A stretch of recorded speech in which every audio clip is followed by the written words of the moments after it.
Good morning, sisters. Good morning, sister. We are group 2, and we are presenting on the external organs, the male reproductive. And I am Victoria Amediebu.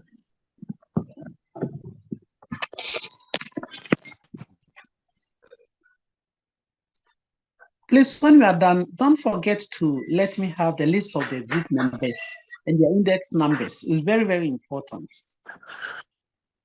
So you try to send it to me through my email. I have to give you the email. So you start, please. Yes, okay, so the male reproductive system is the biological system that plays a vital role in the human reproduction, as we all know. The central to this system are the penis and then the scrotum, which are the main external organs. So in this presentation, we will delve into the anatomy, the physiology, and the functions of this structure. We will show more light on their complexity and then highlight their significance in the sexuality and reproduction. So this place is our small diagram. The gland, as at the tip, we have the corpus spongiosum. We also have the corpora cavernosa, the vas deferens, which is attached to the testis. We have the scrotum as the scrotal sac. We have the testicles, and then other parts. So I'll start from the structures. So we have 3 main parts. We have the root, the body, and then the gland. So which one are you talking about? Which one are you describing right now? The structure of the penis. Yeah, the diagram is there, but you didn't give it a heading. Okay, go ahead. Like I was Please, saying, can you stand somewhere? I mean, shift yourself a little bit. Try to see.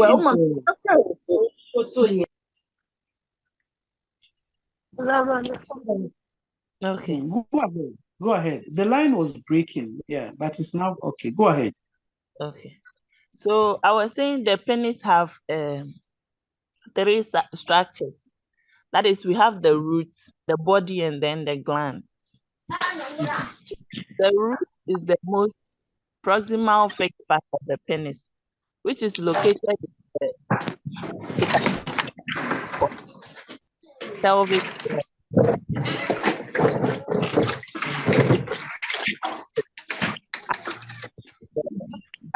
Today they have started too much. Don't making noise. I wouldn't mind putting you in the waiting room. So there was whose phone or whose children are making that noise. You better stop it, else I'll put you in the waiting room. Talking about a very, very important organ as far as reproduction is concerned. So why do you have to make noise to disturb us? We are talking about the penis. So keep quiet and let's listen to what goes on in this description, please. After that, I'll put you into the waiting room. You continue. 5 minutes.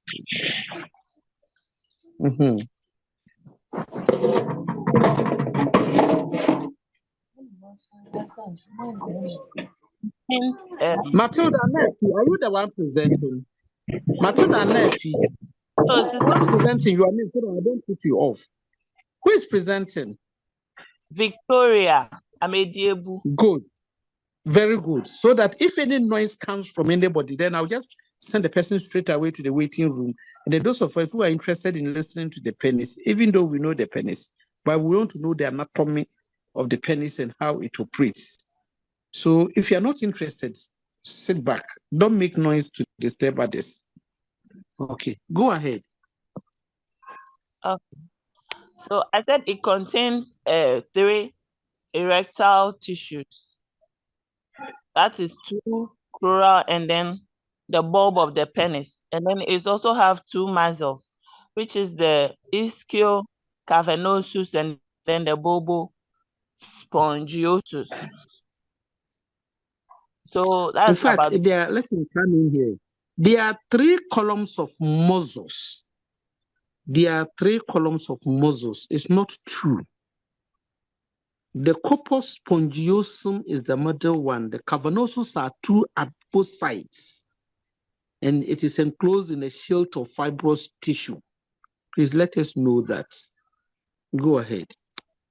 okay, Go Sister ahead. Ed. Mm-hmm. So body have 3 parts of the penis, which is located between the roots and the gland. So it's the longest parts of it. It is suspended from the pubis symphysis. It's composed of 3 cilimphes of erectile tissues. That is 2 corporal cavernosa and then the corpus spongiosum. So that is about the body. There is a diagram here that shows the demarcation of where the roots, the body, and then the gland is. So I'll come to the gland, which is the most dorsal part of the penis. It's conical in shape and is formed by the distal expansion of the corpus spongiosum. This contains the opening of the urethra. So that is the tip of it where, yeah, so I'll continue. So I'll come to the skins of the penis.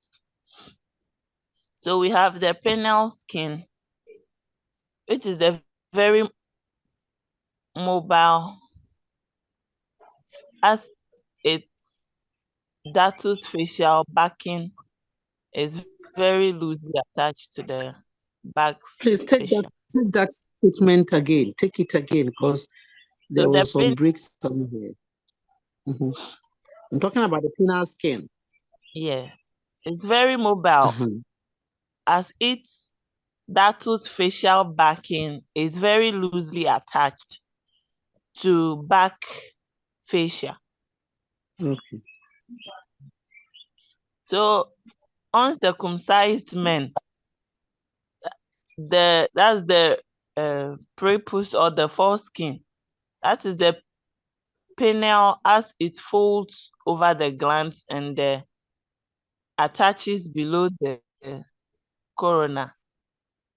So the prepuce or the foreskin, the one that they cut away in people that are circumcised.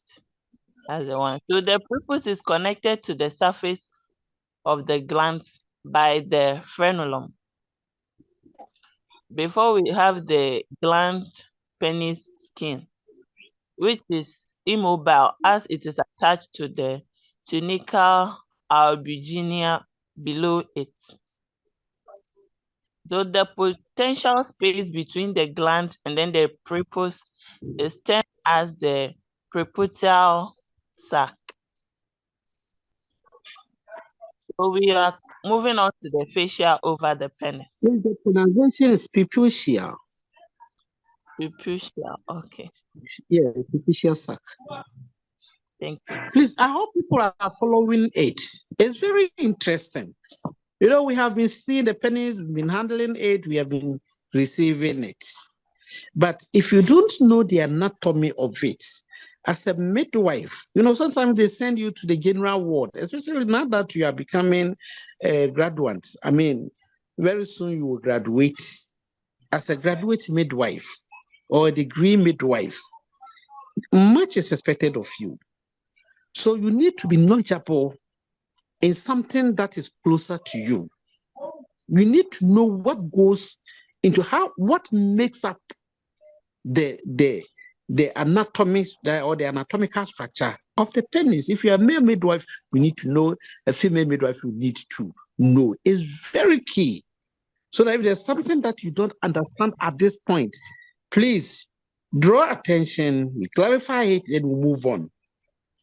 At least he has given us the detailed description of the penile skin, or the skin that is covering the glans penis, or the entire penis. He has given it to us. So if there's something you don't understand, we need to clarify. Other than that, we can move on.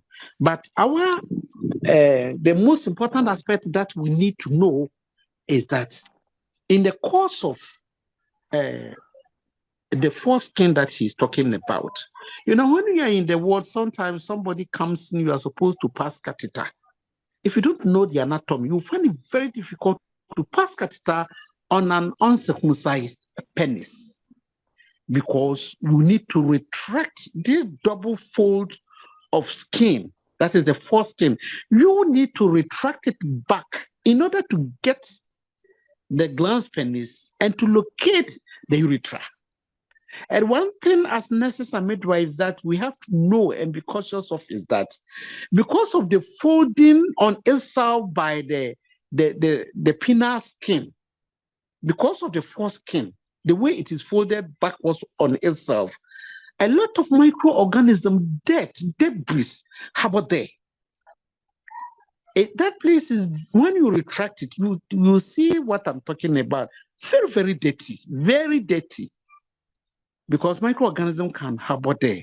And therefore, if you're passing catheter and you don't retract it to clean it well, you end up introducing infection through the urethra, because the men have the urethra, and then where the seminal or the discharge is a common duct. It is a common duct. So that if you don't know the anatomy, then you can pass it anyhow, and then you end up introducing infection to the man. That aside, also, after retracting the foreskin back to pass the catheter in a male patient, you need to bring it back. Remember to bring it back, because they themselves, when you're going to have sex, normally they pull the foreskin back in order to get the glans penis for easy penetration.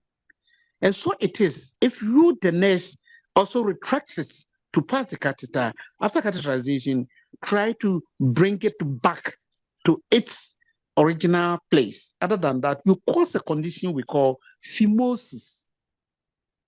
You end up causing what we call phimosis. Phimosis is the restriction of or constriction of the foreskin around the glans penis, and in fact, it can cause gangrene. It can cause gangrene.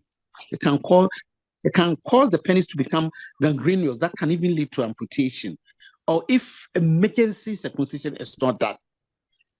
If emergency circumcision is not done after the foreskin had been retracted back for any purpose, for either through having sexual intercourse or passing of catheter, it can bring about a very serious condition. So please, let's pay attention to what they are describing. I like the detailed description that they are giving us. Thank you. Please, can you go ahead? Go ahead. Continue. Please continue. I'm done. So the fascias of the penis, we have two. That is the deep fascia and then the superficial fascia. So the deep fascia is called the back fascia, which is the tough elastic layer immediately adjacent to the tunica albuginea. The corpora cavernosa are surrounded by this particular fascia. So the back fascia splits to corpus spongiosum ventrally. So distally, it's attached to the glans. About the superficial fascia, which is the dartus fascia, it's the continuation of the Coles fascia in the perineum.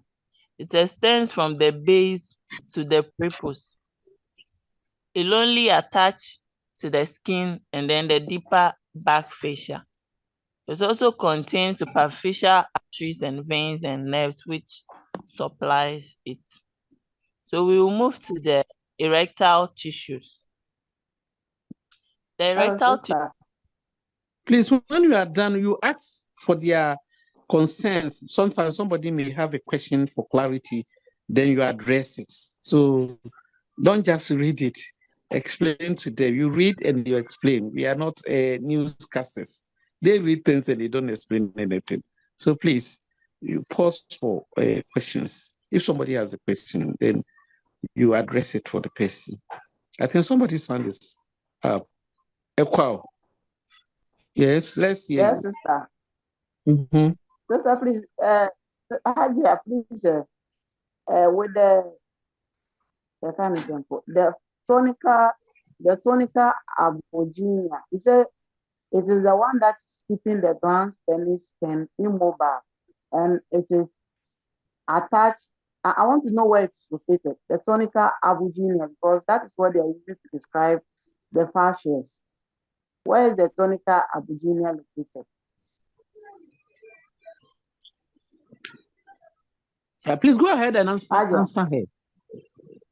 Oh, they have the No, diagram this I'm there. asking Hajia. So No, this I'm asking you.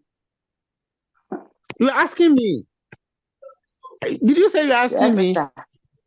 Hey. Yes, sister. Okay. I'm coming. Are you part of the group presenting? No, sister, I'm not part. Okay.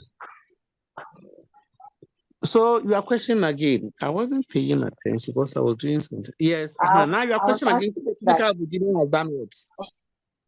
Okay. You said the She's Tunica using the, Virginia has done what? where is the tunica albuginia located on the glans? Okay, those presenting, can you give any explanation? Per what you have listed, you should be able to explain to her. Per what you have explained. That's why I said don't be a newscaster. Don't just read, but let the understanding be clear. Okay. We are listening to you. Okay, sister. So let's scroll down. Let's go to the first diagram. I think Okay. something. It's not. Mhm. Mhm. Okay, go ahead. Okay. It looks like that one is not here. Just the corpus spongiosum. So, Sister Anas, please let us continue. We will get a diagram right now, and then we will show it to you before um, the presentation is over, if that is okay for you. We will get a diagram containing the tunica, then we will show it to you. Please, can I talk? That's okay. Yes, Thank please. you, sister. Yeah, it's a connective tissue that surrounds the corpora cavernosum of the penis. So it connects it's around the corpora cavernosum of the penis. Please, are you Yeah. okay? So you are Also, seeing the locate. corpora cavernosum. It's just a connective tissue. It's not all the diagram that's having the Yeah, me too. tunica albuginia. Please, are you okay? Yes, sister, I'm okay. Okay. Thank you. If you're okay, then let me add to it.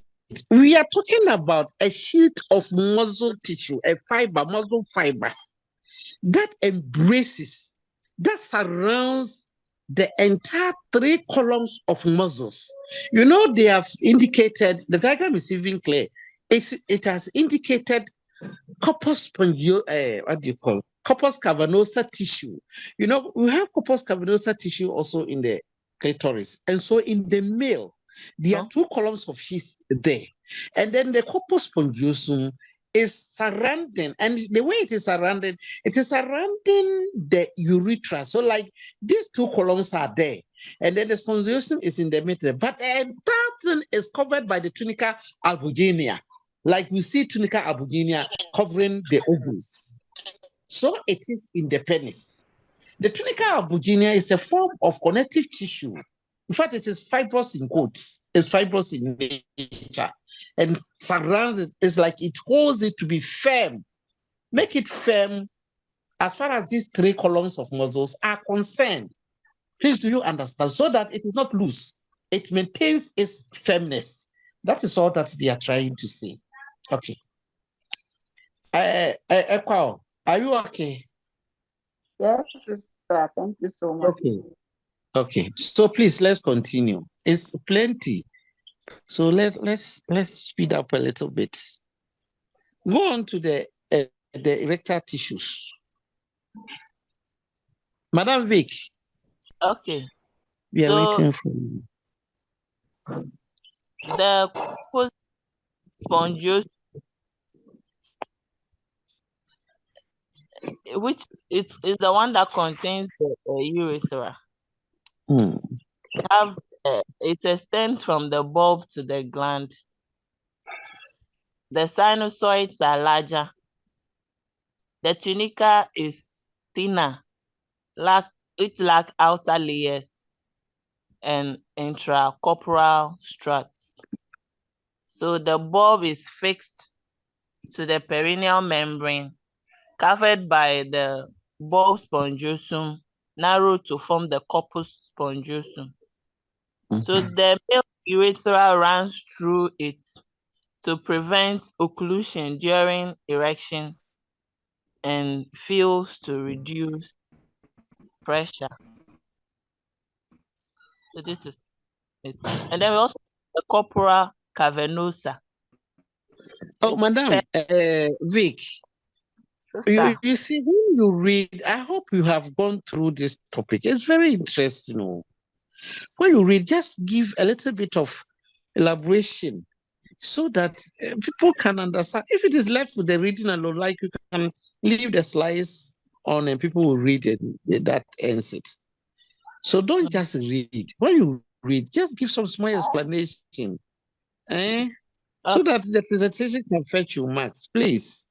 Okay. Members, if she is reading, somebody can also explain, or she explains it herself. It's very interesting topic, so please go ahead. Okay. So Please go ahead. with the picture that we showed earlier, you saw it. It's lying like it's Please, whose the one. child is making that noise? Vic, is that your child? Other than that, I'll put the person in the waiting room. She goes there and then enjoy with the children. Okay. Go ahead. So Yeah. it's the one the urethra is passing through it. That is called the corpus spongiosum. It's at the top there. Yeah. So we will come to the corporal cavernosa. It's paired, you have paired cylinders and then conglomeration of the sinusoids. And the sinusoids are they are separated by smooth muscle cells, connective tissues, collagen, and then arterioles, venules, and then the terminal nerves. It also have the crura. We are talking about are erectile tissues that help the penis to erect. Okay, so some of the names we might not be familiar with them, and then we might not know where they are, but we are talking about some tissues which are the ones that help the penis to erect during it doesn't only erect during sexual activity. So yeah, it helps it to erect. So that is about that. We will move to the muscles. So with the muscles, we have the bulbospongiosum, which is associated with the bulb of the penis. Please, you didn't talk about the crura. You didn't. Where are you talking from? I don't know. You didn't talk about the crura. Neither did you talk about the. Oh, you are done with the crura, please. Crura, let's know. They are there, so talk about it and explain it. Okay. So the crural, its proximal ends are covered by the ischiocavernosus muscles, which we can picture from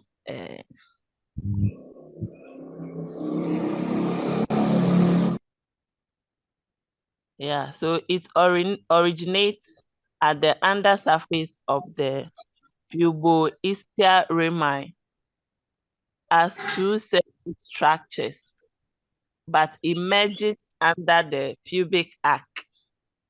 So from the puboischial rami, we all know that is where it originates from.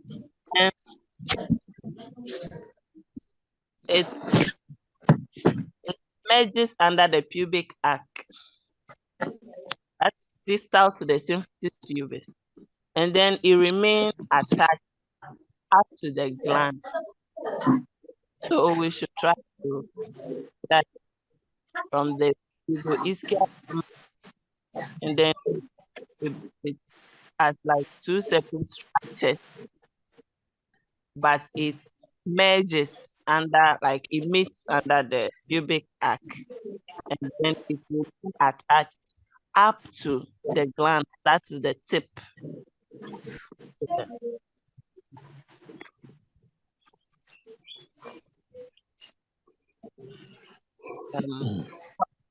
Can I continue to muscles? Yes, sister. So we'll come to the muscles. Muscles, we have the bulbus conjunctus. It's associated with the bulb of the penis. It contracts to empty the spongy urethra of its residual semen and urine. So what it does is it helps contract so that it push the fluid out. So see of the urethra. Please, Vic, sit somewhere. Shift yourself a little bit because your line keeps on breaking, and it doesn't make the thing so joyous. The male reproductive system is very, very interesting topic that I expect you to read and explain. Or if you are tired, you can also let somebody also, one of your group members. Maybe we are about 20 or 30 in a group. So where you have reached, you can also ask somebody to continue for us to get the continuity of it because it keeps on breaking. Your line is breaking. So if somebody can also relieve you, please. You are group members, or you didn't make that arrangement. You didn't make that arrangement. She's the only person reading. She's tired. She has been reading all this while. So let somebody take it over from her. Group members, where are you? How many are you? And I need to get your names and your index numbers so that I can record whatever and give you the marks.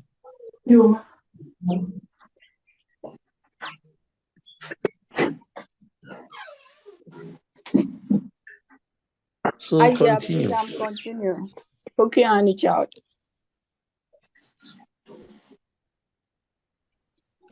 Somebody's hand is up. Yeah, AHMED, it's me. I said I'm continuing. Yes. Pokuya, honey. Or you are the one going to present? Yes, other than that, Vic, continue. Okay, then go ahead. So we are talking about the muscles, and we all know that muscles help in contractions within the system. And talking about the penis have three muscle layers. We have the two ischia cavernosus and one bulbo spongiosum. So when you talk about the bulbo spongiosum, it's associated with the bulbs of the penis, and it contracts to empty the spongy urethra of any residual semen or urine. So the main function of the bulbo spongiosis help in contraction to expel the residual semen and the urine. Then we have the ischia cavernosus. It's around the left. We have two. We have the one at the left and the one at the right square of the penis. And that one too. So that I'm muting all of you so that when you are part, you just unmute it and then you continue. because they are Okay. making noise. It's not here. Ali do.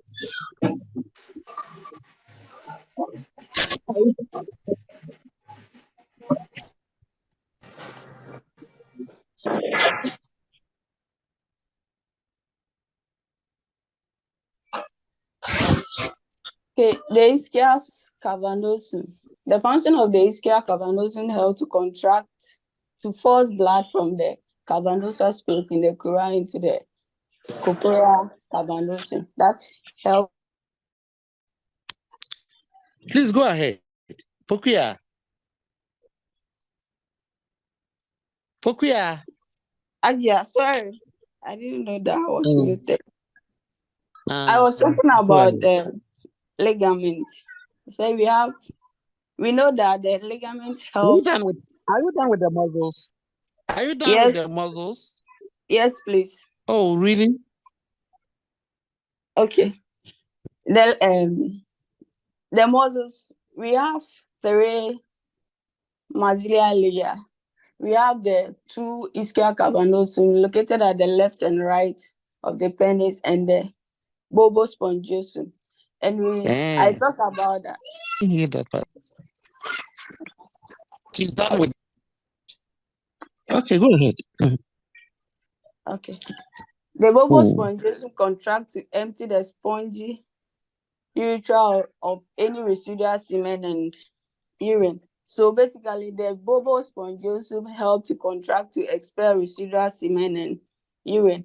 Then the ischiocavernosum, that one to contract to force blood from the cavernosus space in the crura into the corpora cavernosum.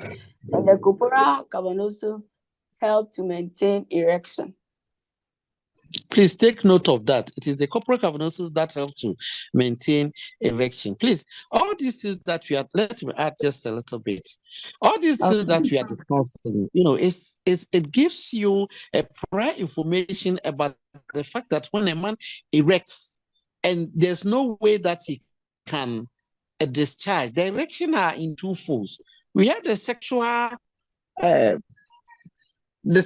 way of erection, meaning when the person is sexually aroused, that erection is there where a lot of blood supply. When the first person was presenting, if you remember, she mentioned arteries and veins and nerves that are numerous. So during when the man is sexually aroused, it calls for a lot of blood supply to the penis. It becomes engorged, and then it is this corporal cavernosus tissue that will help it to become hard and erected. And therefore, if you know you are not to them, so when you are advising or educating a couple, maybe because of 1 or 2 reasons they are not in good terms, you try to educate against that kind of unnecessary erection that can bring about this kind of pain. But once the person is erected, then the woman, as a couple, if you're a midwife and you are advising them or educating them, then you tell the woman to pave way before this thing causes a lot of pain in the man. So that is all that I want to say. Please continue. Thank you, Ajia. Please continue. And we move on to the ligament. Ligaments help connect bones, joints, and organs and holding the space. So the main ligament found in the penis, we have 2 main. We have the suspensory ligament and the fundiform ligament. The suspensory ligaments connect the erectile bodies of the penis to the symphysis pubis. So the suspensory ligament connects the erectile bodies. We know the erectile bodies of the penis to the symphysis pubis. Then we have the fundiform ligament. That one too is normally found in the abdominal subcutaneous tissue. It runs down from the lea alba surrounding the penis like a sling of attaching to the symphysis pubis. So basically, that's the 2 main types of ligament found within the penis. Then we move on to the blood supply. Blood supply, we have the venous supply and the arterial supply. Under the arterial supply, we have the bulbourethral artery. That one supply the urethra, the spongiosum, and the glands. Then we have the cavernosa artery. That one to supply the cavernosus sinuses. Then you have the dorsal artery. Below the back fascia and in between the dorsal nerve supply gland. So we all know about the back fascia, that's the deep fascia. Then the venous drainage, the glands. The deep dorsal vein supply the glands. And They drain. Veins do not supply, they drain. Yeah. They drain into the glands. Corpus spongiosum, circumflex. They drain into the circumflex, urethra, and bulbar veins. Then we have the corpora cavernosa. That's a mid and distal shaft. Corpus cavernosa. Corpus cavernosa. Mid and distal shaft to deep dorsal vein. Proximal to the cavernosa and crural vein. Good. Then we have the lymphatic drainage. It drains into the superior inguinal nodes and to the deep inguinal nodes, then to the pelvic nodes, then lastly internal iliac nodes. That's the lymphatic drainage. Please, any question? Good. Okay, then we move to the nerve supply. Basically, you have the sensory sympathetic nerves and parasympathetic nerve. The sensory and sympathetic nerve to the skin and the glands penis is supplied by the dorsal nerves of the penis and a branch of pudendal nerves. So under the nerve supply, the sensory and sympathetic nerve is basically supplied by the dorsal nerves of the penis and the branch of the pudendal nerves. Then under the parasympathetic nerve is carried by the cavernous nerves from the periprostatic nerve plexus and is responsible for the vascular change which cause erection. So the main two types of the nerve supply is the sensory and sympathetic nerve, which is supplied by the dorsal nerves of the penis and the branch of pudendal nerves, and the parasympathetic nerve supplied by the periprostatic nerve plexus and helps in is responsible for the vascular change which causes erection. Please, any questions? So I'm moving on to the function of the penis. The function of the penis, basically, we have two main functions of the penis. We have sexual intercourse, it aids in sexual intercourse and maturation. So under sexual intercourse, during stimulation, the penis undergoes erection. We all know that some of the men, when you touch them, they can even get aroused. So during erotic stimulation, the penis undergo erection, becoming engorged with the blood. Following emission, ejaculation occur.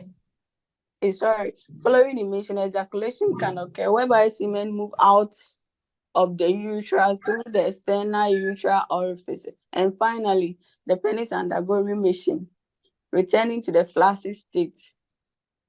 Then under the maturation, the penis contains urethra, which carries urine from the bladder to the external urethral orifice, which is expelled from the body. That's the two main functions of the penis. Good. So under the penis, definitely we talk about erection.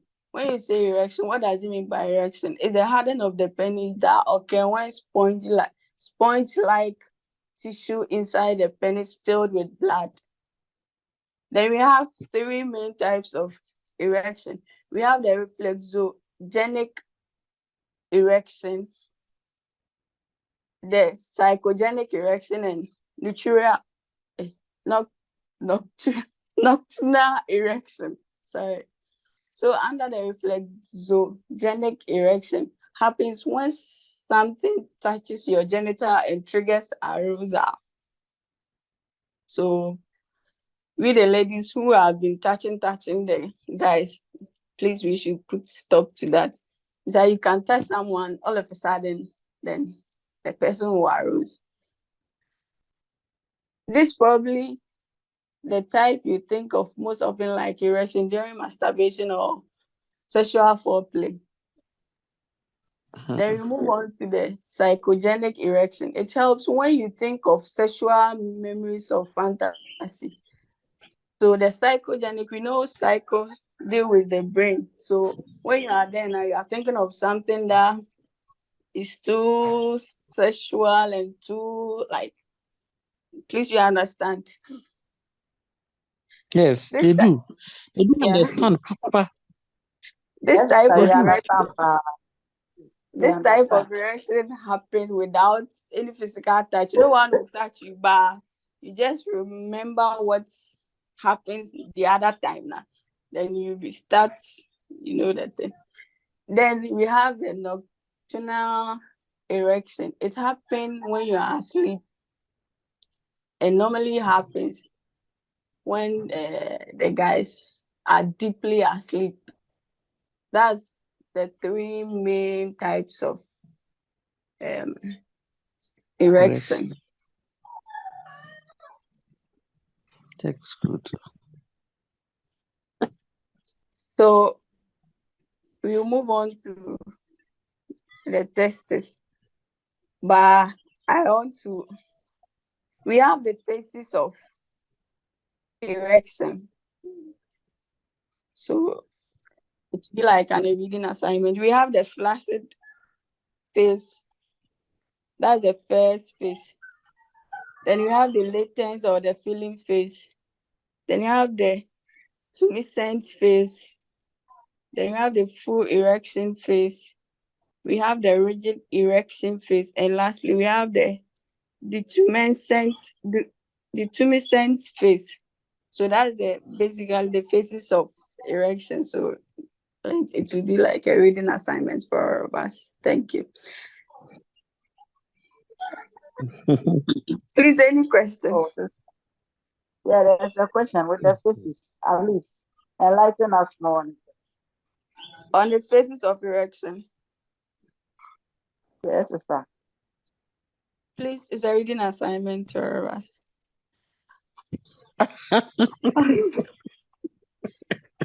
Ah, sister. Let's kill it Okay. once. You Okay. ready? So when you talk about, we have the flaccid phase. Flaccid phase okay when there is minimal arterial and venous flow. So blood gases value similar to the venous. So it's just basically how the blood is being flowed from the artery supply and the venous supply. That's okay within the flaccid phase. Please, are you okay?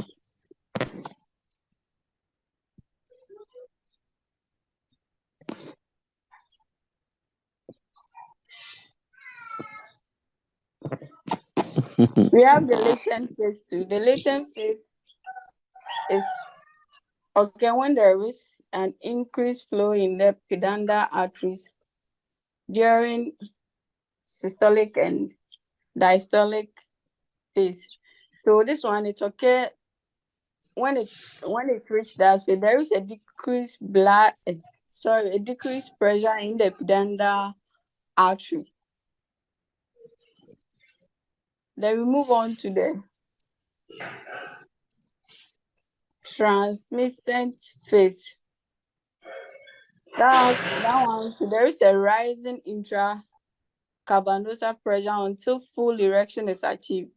And penis show more expansion and elongation with pulsation.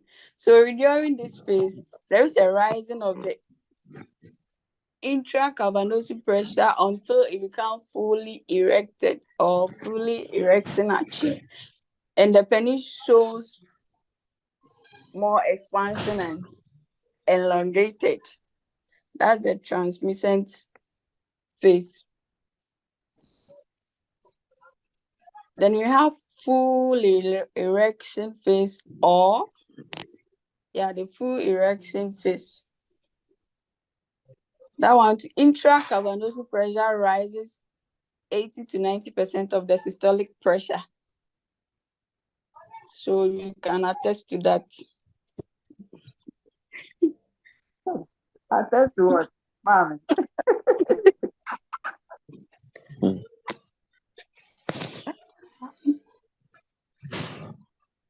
Then under the full erection, arterial flow remain low but still remain higher than the flaccid phase.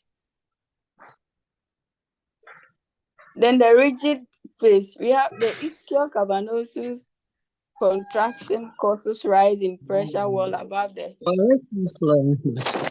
systolic pressure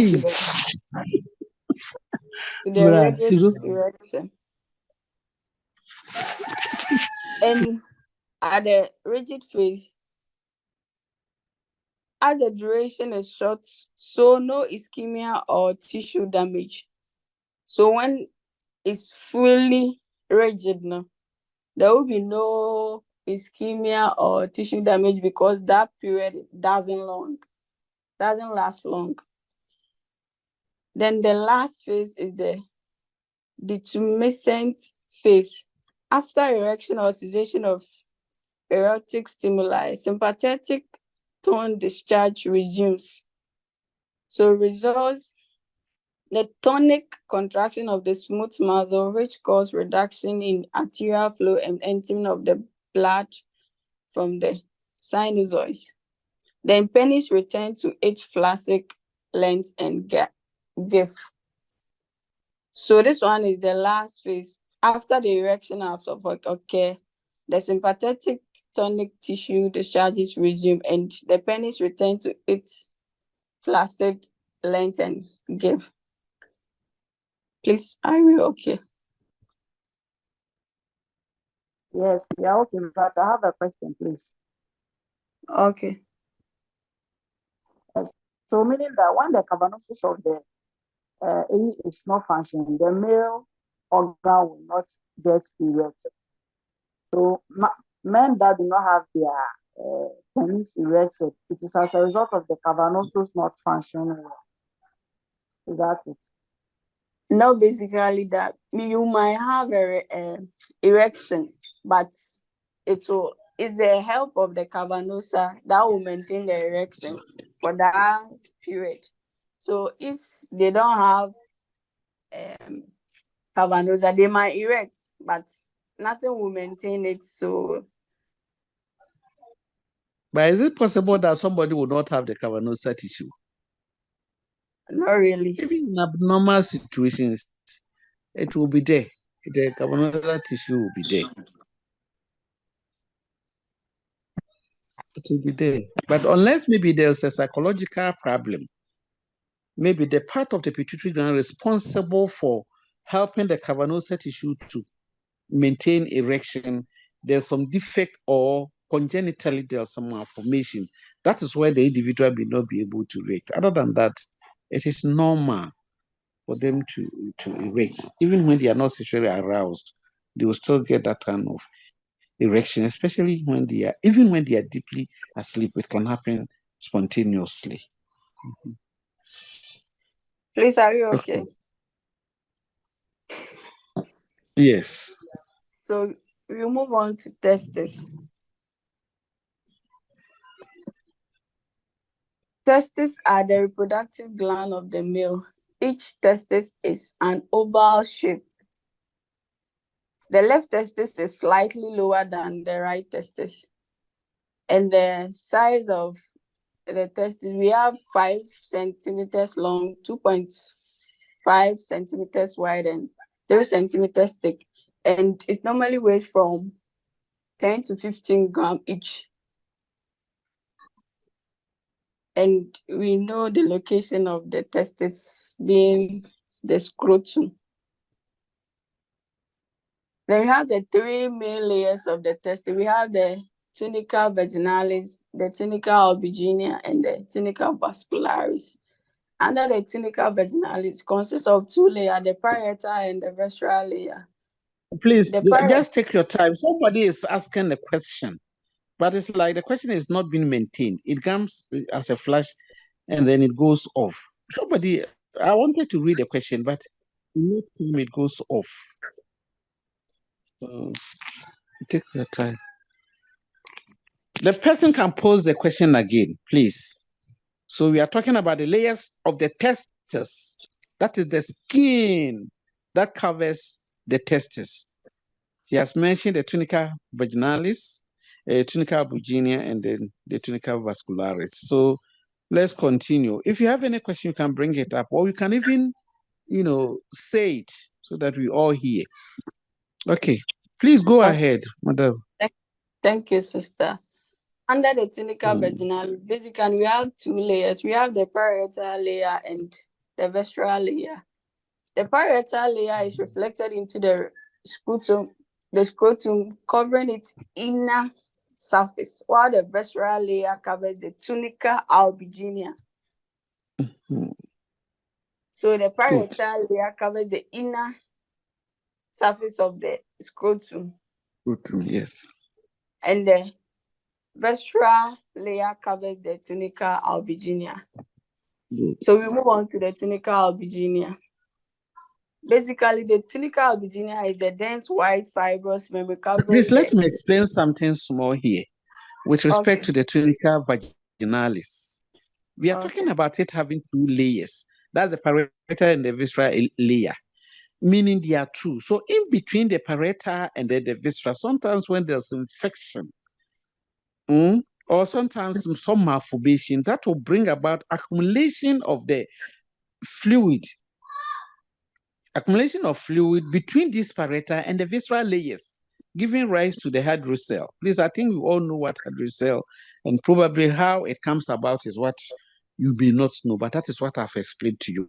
That between the two layers, sometimes some infection, some form of infection, or maybe congenital malformation during the later life may cause the production of fluid between the viscera and then the parietal layer, giving rise to hydrocele. So with hydrocele, they only drain the fluid. They don't do any surgery that demands taking a tissue, but the fluid that has accumulated between these two layers are being drained out.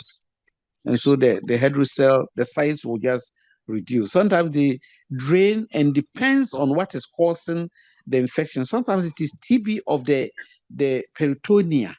I mean, the parietal area, then the viscera, there's tuberculosis there. So periodically, it becomes enlarged, filled with fluid. Once they drain, later it comes back.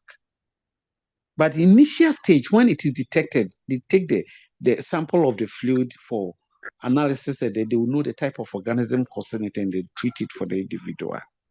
Okay. So, madam, go ahead. Go ahead with the tunica albuginea. Welcome. Okay, as I said earlier, it's a dense white fibrous membrane covering the testes, and it protects the erectile tissue and also promote the penile rigidity and length and participate in the venous occlusive mechanism. So basically, that's the function of the tunica albuginea found within the testes. Then we have the tunica vascularis. That's the inner layer of the blood vessels, basically. Vascularis is the blood vessels. Structures of testes. There are about 200 to 300 lobes in each testis. Each lobe contains 1 to 4 seminiferous tubules that converge to form a single straight tubule and empty into the vas deferens. Seminiferous tubules develop from the syncytial cells. Between the tubules Please are a group take of note of all these things. Where the seminiferous tubules develop from, take note of it. You may meet it somewhere. So please, let's pay attention. Those of you who have joined and then some are leaving. You join and then you leave. When we mention all these things and you are not there to take note of, at the end of the day, you meet it in an examination and you can't select the right answer because you are not sure of what to select. Let's pay attention, please. Please go over the structure of the testes for me. So the structure of the testis, there are about 200 to 300 lobes in each testis. Each lobe contains 1 to 4 seminiferous tubule that converge to form a single straight tubule and empty into the vas deferens. Seminiferous tubule develop from the syncytial cells. Good. Between the tubules are a group of interstitial cells, that's the cells of Leydig. That's Leydig cells, yes. That's to create the hormone testosterone after puberty. Good. Please, are you okay? The tubules are aligned with the basal layer of the connective. So the two important things here that she has mentioned, please take note of them. She's talking about the seminiferous tubules that develop from the syncytial cells. So the syncytial cells are lining there and they help in the production or the formation of the seminiferous tubules. Now he's saying that the tubules are, between the tubules are a group of interstitial cells. These interstitial cells are called the Leydig cells. So what do? They are they are responsible for the production of the male hormone testosterone, which some females may also have this kind of testosterone in their body. It's not every this thing. It's not only men who have this testosterone. Some females, maybe by way of their makeup, have some little amount of testosterone in their, as a hormone in their blood, and they have some male features. They grow beard that if they don't shave it, they can't even go to public. They are the women who also end up having this hirsutism, the hirsute type of women who have their pubic hair. If you remember when we were treating the vulva, we said they have extension of hair that develop from the pubis up to their umbilicus and sometimes to the chest, and of course sometimes to the beard. They end up having beard. It's all because they have some amount of this testosterone in their blood. I read a certain book and it was describing it as sometimes they have problem with fertility, but it's not always so, because I've seen a woman with beard so much so that she needs to shave almost every 3 days. Other than that, she can't even go to public. But she delivered the baby boy. She became pregnant and delivered the baby boy. So the theory, sometimes you can't follow it critically. So that is it. Okay, please go ahead. Thank you, HAJIA. Please go ahead. Production of, please, I'm continuing with the structures of the Continue. Production of mature sperm really occur at the age of 16. Settling cells develop at the same time as germinal epithelium and nourish the spermatozoa throughout the development in the testes. So it's the help of the germinal epithelium and the settling cells that help in nourishment of the sperm. Please, I hope you people have encoded that one. We are talking about Sertoli cells, and they help to develop the germinal epithelium. And then they nourish the spermatozoa once they are discharged. When the spermatozoa are ejected, it is the Sertoli cells that helps to nourish them during their passage through to the fallopian tube to go emit the what do you call it? The ovum that will be waiting there. They nourish it. Please take note of that one. Good. Okay. So please we move I on like to this presentation. the blood Go supply ahead. within the blood supply within the testes. It's supplied by the testicular artery, and drainage is being drained into the testicular vein. Lymphatic drainage is by the lymph nodes around the aorta, and the nerve supply is by the 10th and 11th thoracic nerve. And the functions of the testis basically is for the production of sperms in the seminiferous tubule of the testis and production of the androgen and testosterone. So if I may ask, which cells produce the testosterone hormone? That's good. I like that. You have taught them, so you are assessing them. That's good. Yeah, yes, Belinda, bravo for it. Yes, let's hear you. Belinda, go ahead and answer it, please. Belinda, we are waiting for you. Belinda, your hand is up, so give an answer to the question that she posed. Sister, maybe you have muted her. Me, but I'm not the one who have muted her. Or she can Someone unmute have it. answered in the chat. Cell of lignin, please. Another name for the cell is what? Leydig. We ask a question. Yeah, another name for the Leydig cell or cell of Leydig is interstitial cell. Okay. Good. So we move on to the release of sperms. How sperm is being released? The ejection of semen from the penis is called ejaculation. Ejaculation occurs when muscles in the male reproductive system and at the base of the bladder contract, forcing semen through the urethra. Several million sperm cells are released during one ejaculation. Ejaculation can occur when the penis is in an erect state. So basically, that's how cell is being released. And we said the ejection of the sperm is called ejection of the sperm from the penis is ejaculation.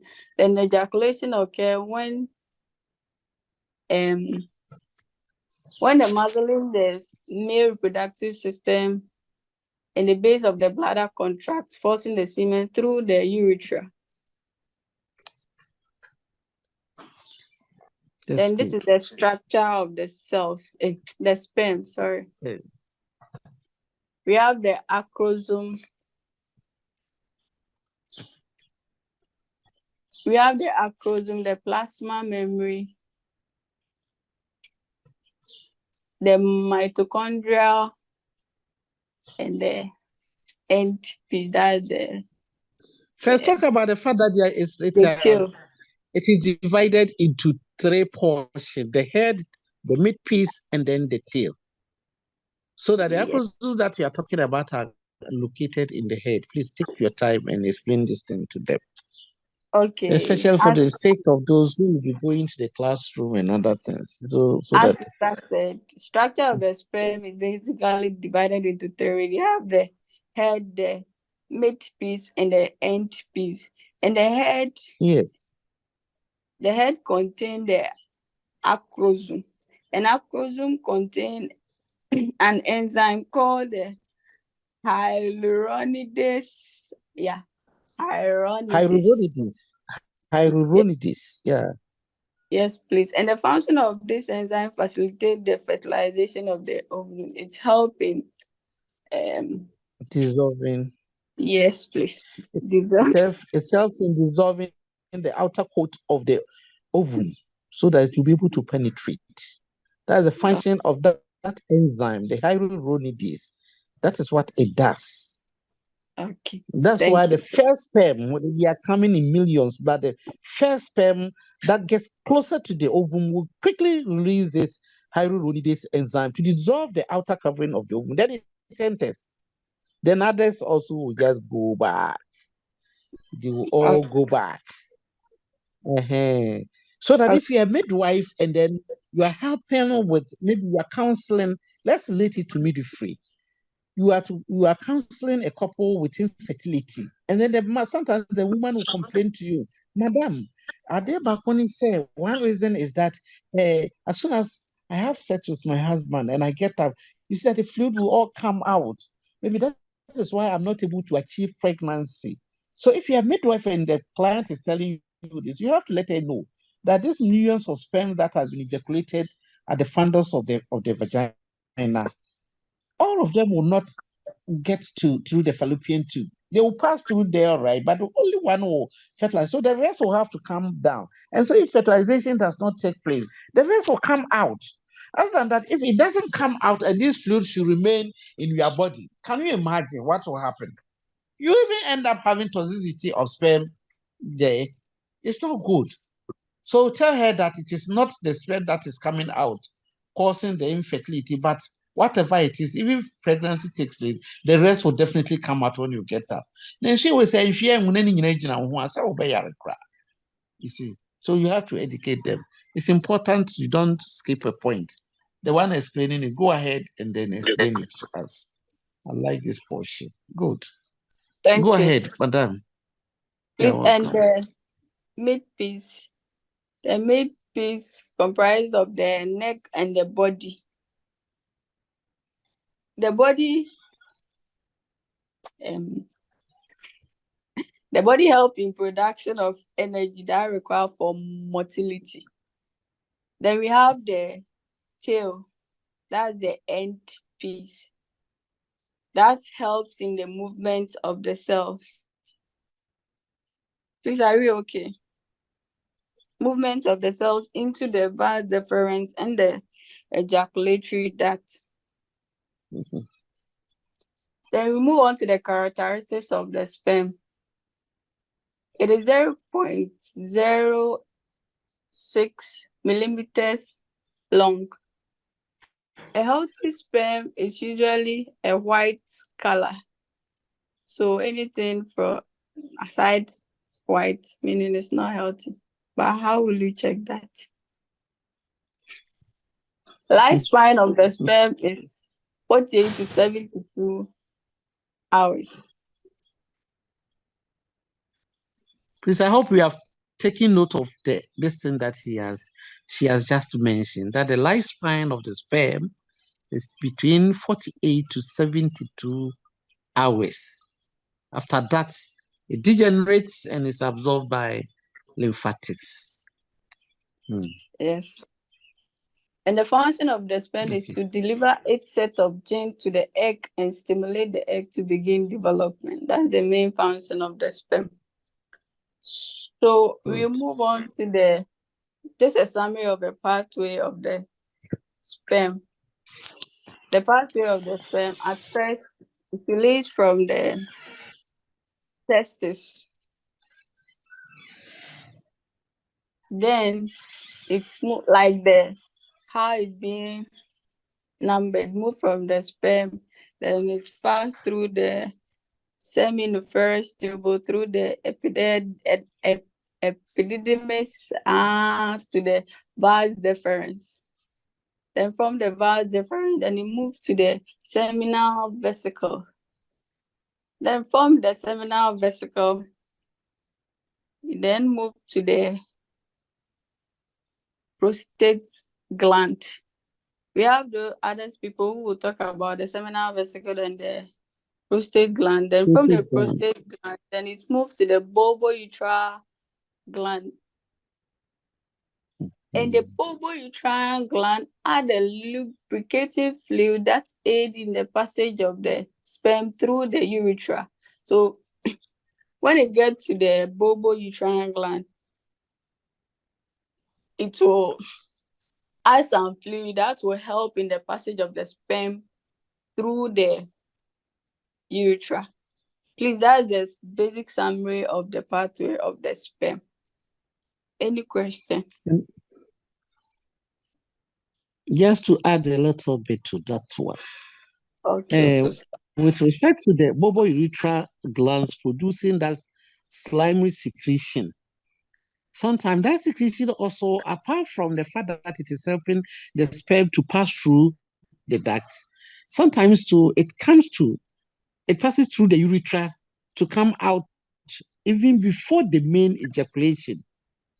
And it also helps in lubricating the vagina canal for the penis to get access to the vagina, or for easy penetration of the penis into the vagina. So the bulbourethral glands does a lot of activity. It's very, very important. Okay. Okay. Thank you, sister. You're welcome, madam. Very interesting topic. That is the male reproductive system. Those coming to talk about the seminal vesicles and other things, please. Bridget, Kumedu, do you have a question to ask or contribution to make? Bridget Kumedu. Other than that, those coming to present on the other areas should come and start it. Sister, she said question. What is your question? Please ask your question.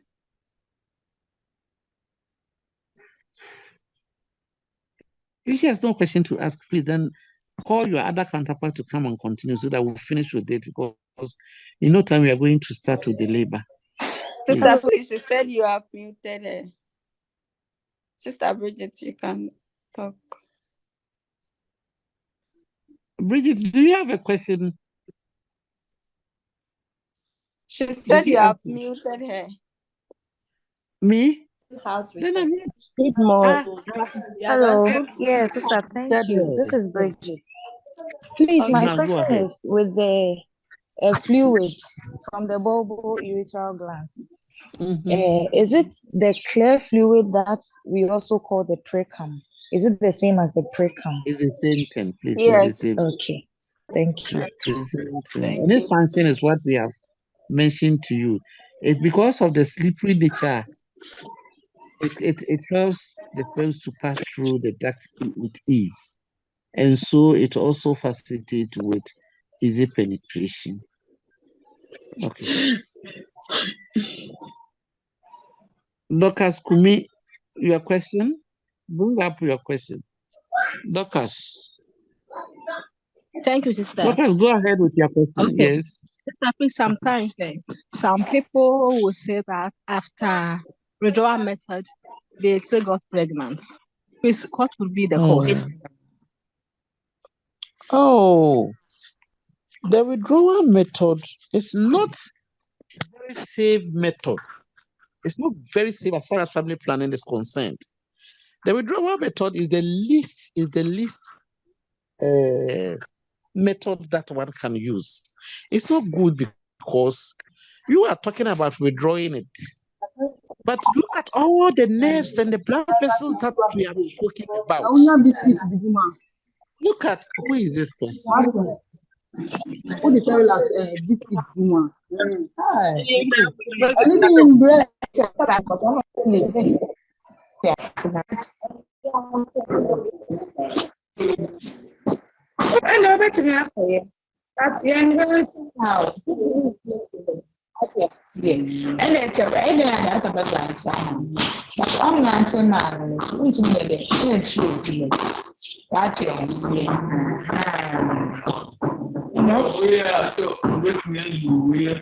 Yes, because this man,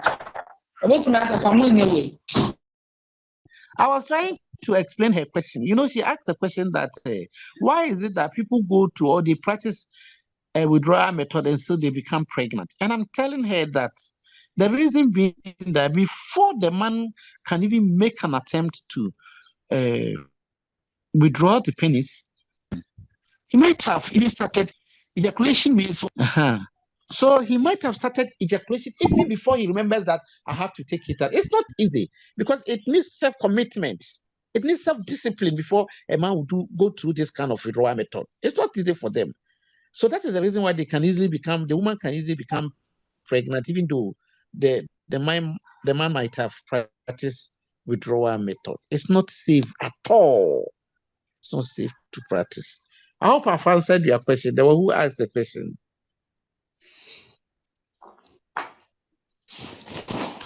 Are you okay with the answer? Why people become pregnant after practicing withdrawal method? I think I've explained it enough. So let's move on. Okay. Let's move on.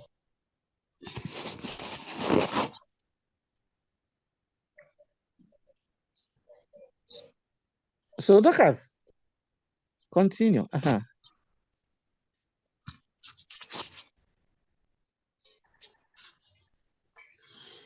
so please, I'm a fellow Boabima Dorcas representing Kumasi. Since we are continuing with the we are presenting on the internal organs of the male reproductive system. Okay. So we have the vas deferens, and we are saying that the vas deferens, which is also known as the ductus deferens, it's the vital or the important part of the male reproductive system, and it is a tubal structure. The size in adults is about 5.25 inches, and the newborns is about 1.4 inches, unlike the epididymis. So with this one, it has no ciliated lining, but secretion from the seminal vesicle and prostate gland, which aids in the transportation of the sperm. So the sperms are stored in the vas deferens until they are matured. And then we should also know that it is the vas deferens that is cut off during the vasectomy procedure, or what some people call sterilization of the males. We have the location of the vas deferens. It is derived from the mesonephric duct, and then connects the epididymis to the urethra near the point where the seminal vesicles empty and join with it to form the ejaculatory duct. This ejaculatory duct then passes through the prostate gland into the urethra. Please, we move on to the function.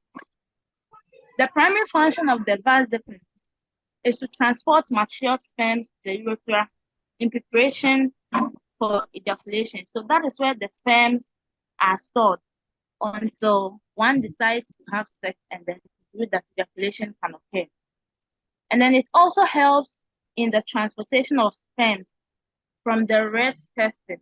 And we are saying that the red testis is a network of tubules, which is located within the testicle, and it serves as a connection between the seminiferous tubules where the sperms are produced. One function is that it also helps in the reabsorption of seminal fluid, which leads to the increase in the concentration of sperm. Since the sperms stays in the vas deferens until it's matured, when it reabsorbs the seminal fluid, it helps in the concentration, or it increases the concentration of the sperm. And then it is a long muscular tube that travels from the epididymis into the pelvic cavity. Please, any questions? Okay. So please, we move on to the conditions of the vas deferens. 1. Congenital unilateral absence of the vas deferens. In this case, one of the vas deferences will be missing. Somebody may be born and then the person will have only one vas deferens instead of two. So we have vasculitis. It becomes thick due to infection and inflammation. When you hear itis, we all know that it has something to do with an inflammation. So the vasculitis is the inflammation of the vas deferens. And then it has other names which can also be referred to as condylitis. Please, we move on to the seminal vesicles. The seminal vesicles are two small pair of glands which produce and act like a reservoir for the seminal fluid. In the seminal vesicle, the seminal fluids are stored. Yes. The duct is also known as the ejaculatory duct. And there are tubes that connect the seminal vesicles to the urethra. The duct also transports semen during ejaculation. They have the accessory male sex gland, which include prostate gland and the bulbourethral gland. They are about 3 to 5 centimeters in length and 1 centimeter in diameter, and they are composed of 3 layers, which include the inner mucosal layer, a muscular layer, and outer adventitial layer. So we are moving on to the situation. They are located in the pelvis superior to the rectum. That is, it's separated from the latter or from the pelvis superior by the rectovesical port and vitroprostatic fascia, which is inferior to the fundus of the bladder and posterior to the prostate. So you have the structure. The gland has a honeycomb lobulated structure with mucosal line by pseudostratified columnar epithelium. We are saying that these columnar cells are in high levels, and they are responsible for the production of the seminal relations of the seminal vesicle. The seminal vesicle development closely linked with the embryologist development of the mesonephric or Wolffian duct structures, namely the epididymis and the vas deferens. Their most important anatomical relation is the vas deferens, which combines with the duct of these seminal vesicles to form the ejaculatory duct. And then it subsequently drains into the prostatic urethra. So blood supply is from the inferior vesicle. We have the internal pudendal and then the middle rectal arteries. The lymphatic drainage Please, is when you also read, from explain it the a little bit. Just like, other than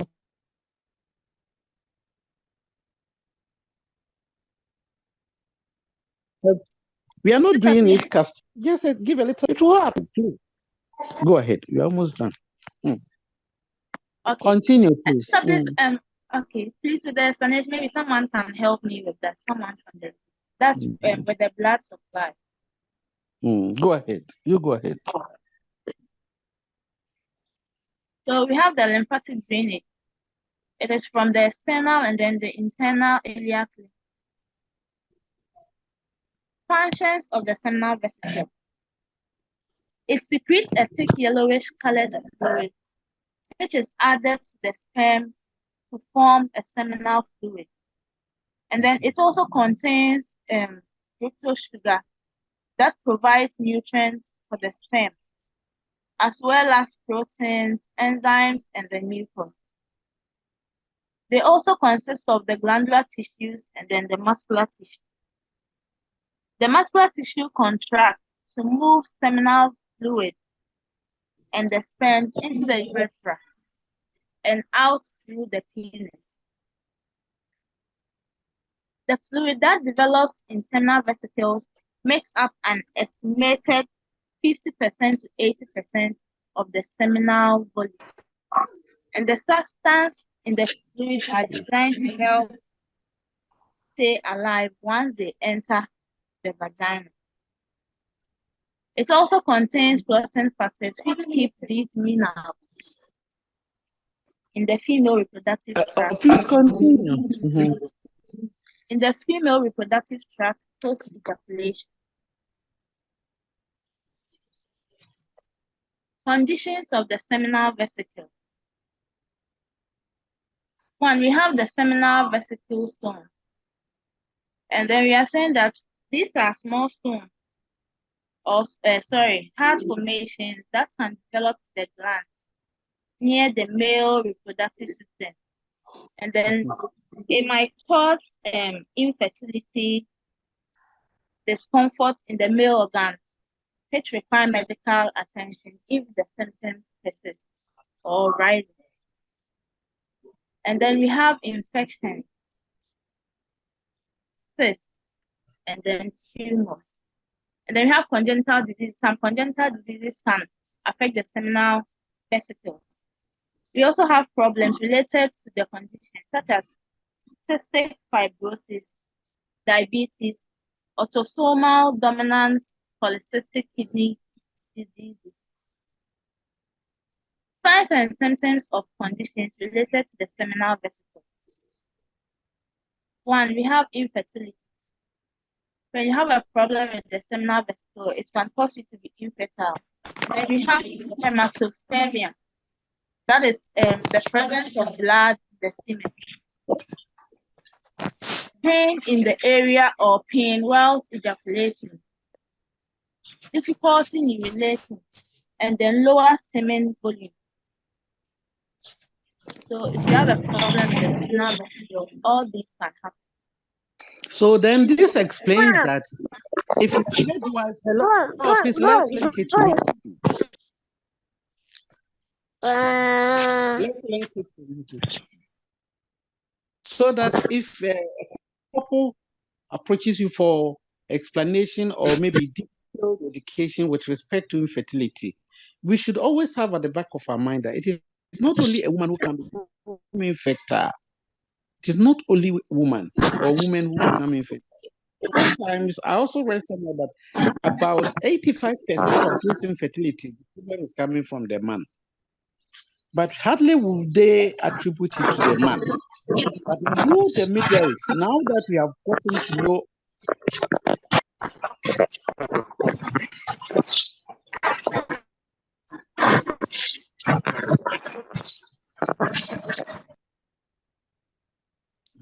to go there and make that noise.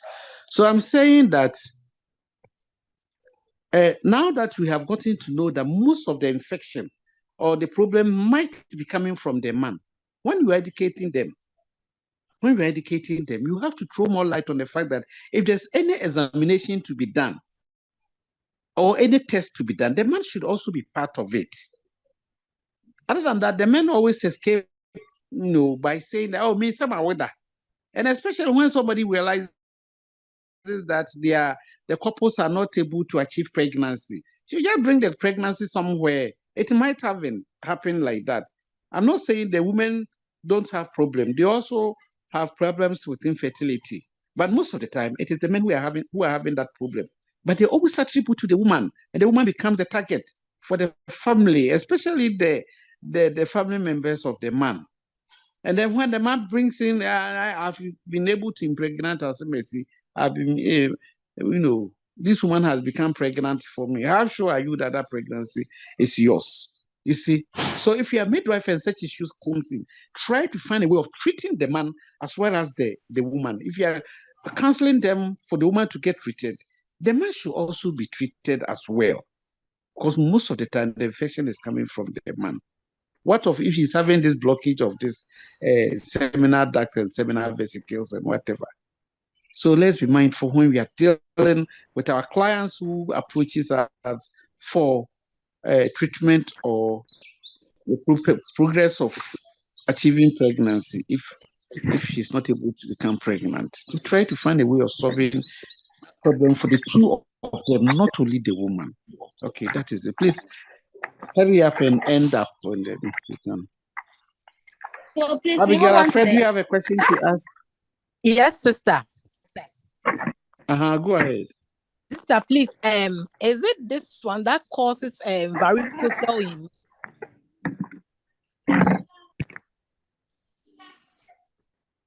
The varicocele can also be as a result of accumulation of the sperms. It can bring about the varicocele. It brings about enlargement of the vessels, the numerous vessels that we're talking about, so that a portion of the vessel can be expanded. It can expand. And that can also bring about this kind of infertility. Because once you ejaculate, the sperms will go and then rest, or it will be accumulated at the expanded portion of the vessel where the varicocele is happening. and it will not be able to travel through the urethra, and that can also cause infertility in a way.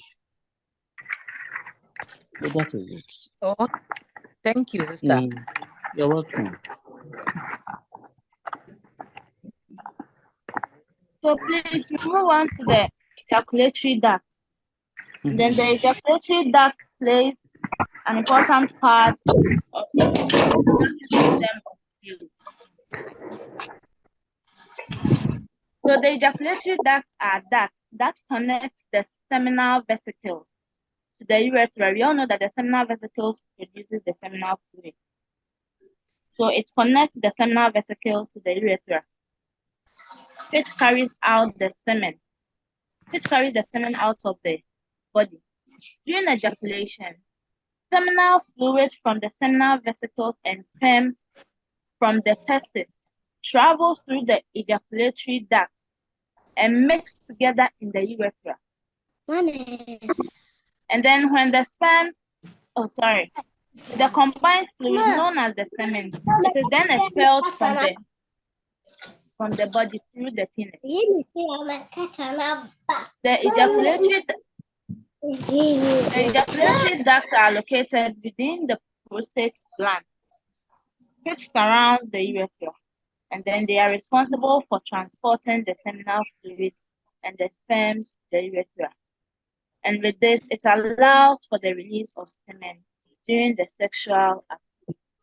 So please, we move on to the prostate gland. The prostate gland divides anatomically into 5 lobes. We have the anterior lobe, the posterior lobe, the 2 lateral lobes, and then 1 medial lobe.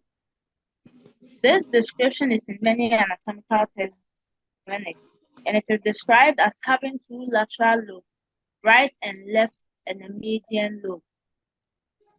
So the prostate gland is shaped like a cone, and it is situated, or it surrounds the urethra at the base of the bladder, and it lies in the pelvic cavity in front of the rectum and behind the symphysis pubis. And it measures about 4 centimeters long, 3 centimeters wide, and then 2 centimeters deep. So it also weighs about 8 grams.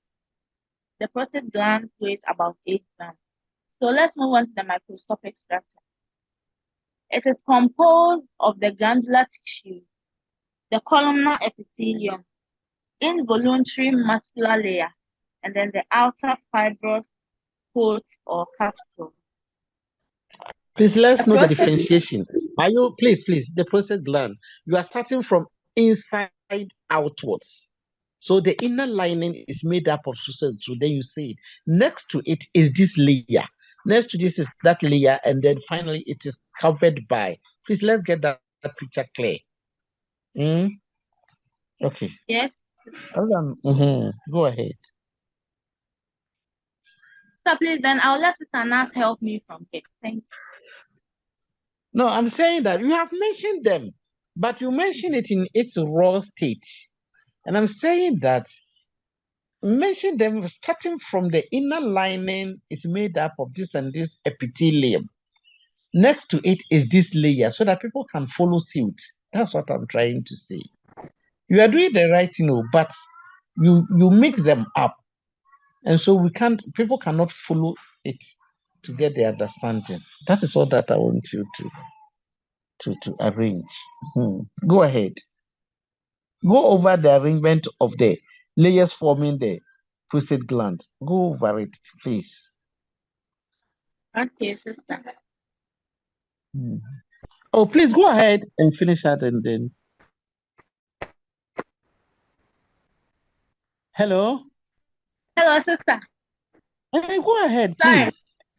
So please, can I continue so that I get back to it? If that's what you want. They are also not talking, so probably they followed it. So go ahead. Somebody's hand is up. Ask the person what she wants. Abigail Afre. Abigail Afre.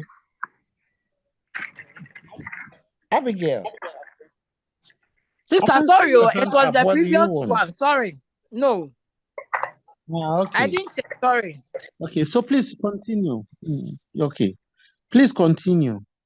Since with the prostate fluid or secretion, about 1 ml of the prostatic fluid is produced daily, and it has a pH of 6.6, similar to plasma.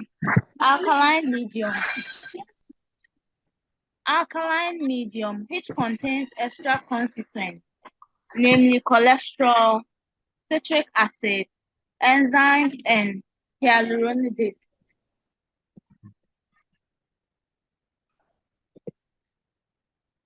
So the fluid is produced under the influence of the hormone testosterone. Functions of the prostatic secretion. The alkaline medium and then the hyaluronidase content both aids in the movement of the sperm through tenacious cervical secretion during ovulation. And then the hyaluronidase aids in the breakdown of the covering of ovum for fertilization. It also produces a thin lubricating fluid which is known as the prostatic fluid. The prostatic fluid secretion, which is added to the sperms and the seminal fluid, and it enters the urethra through the duct. Its involuntary muscle helps in the ejaculation process. So common conditions of the prostate gland. We have benign prostate hyperplasia, which can cause urinary problems and prostate cancer, one of the most common cancers in men. We also have prostatitis. It is the inflammation of the prostate gland, which can cause discomfort and then urinary symptoms. It is typically treated with antibiotics. We have urinary retention. The prostate gland mostly becomes enlarged in middle-aged and elderly men, or it swells up, thereby exerting pressure on the urethral sphincter or the urethra itself, which results in urinary retention. So when they enlarge, they make they thin out the urethra, where the urine passes. So the urine cannot move out freely, and it causes the retention. In some cases, the urethral catheter is passed to relieve retention, or the enlarged prostate is removed, and this is called the prostatectomy. Relation. Anteriorly, it is posterior to the pubic symphysis, separated by a pad of fat, retropubic fat, and then the venous plexus, which is the prostatic venous plexus. Posteriorly, it is in a close relationship to the rectum, and it is separated by a fascia of the non-villus. The external urethral sphincter muscle is beneath the prostate, where it wraps around the urethra to help control. The external urethral sphincter muscle is beneath the prostate, where it wraps around the uterus. The urethra. Examinations and tests check the prostate.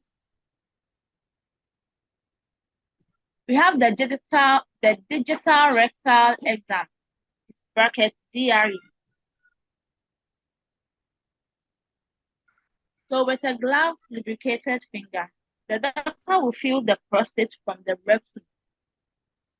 He checks the size, the firmness, and then the texture of the prostate, or any pain that may be felt when pressing on the prostate. And then we also have the PSA test. We also have the PSA, and that's the prostate specific antigen test. The prostate makes a protein called the protein specific antigen, which can be measured with a blood test. And then it is used primarily to screen for prostate cancer. That is what they use for screening prostate cancer. So please, we have an image showing the prostate, the vas deferens, the seminal vesicles, and then we have the prostate capsule, ejaculatory duct. It follows like that. So please, we move on to the bulbourethral gland, and then Sister Anas will take it up from here. Thank you.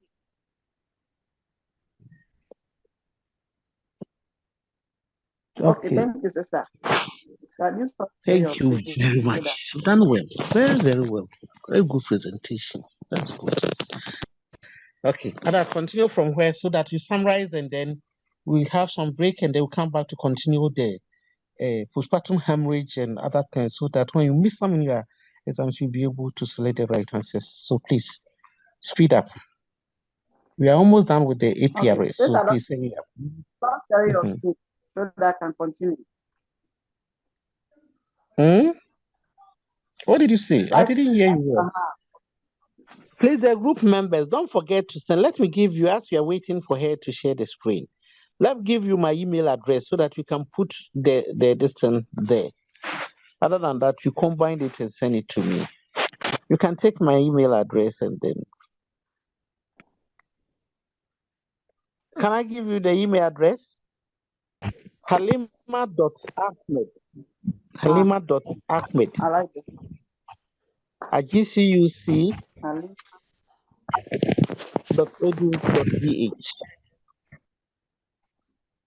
Halima.ahmed at gcuc.edu.gh. That is .edu.gh. Okay. So that is the email address that I want you to put it there. Okay. Okay, so please let's move on. Let's go ahead so that I can call you.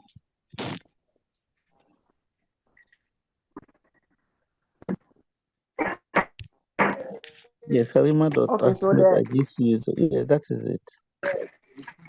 That is it.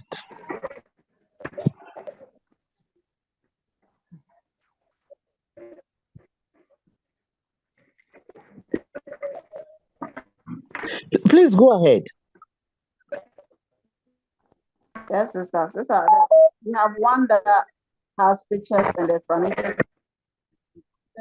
Share that one. You will continue with. Okay, so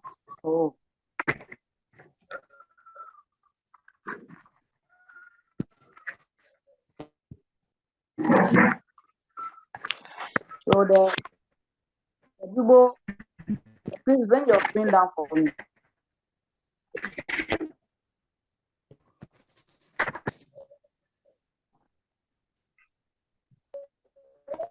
So bring it down.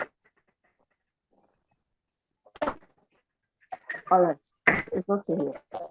So the erector, the erector glands. Erector glands are also known as the Cowper's glands, and are pear-shaped endocrine glands located to bacterial membranous ureter. So what he's saying is he's giving us the position of the Cowper's gland. The position of the urethral gland. So he's saying that it can be located posterior but at the lateral side to the membranous urethra.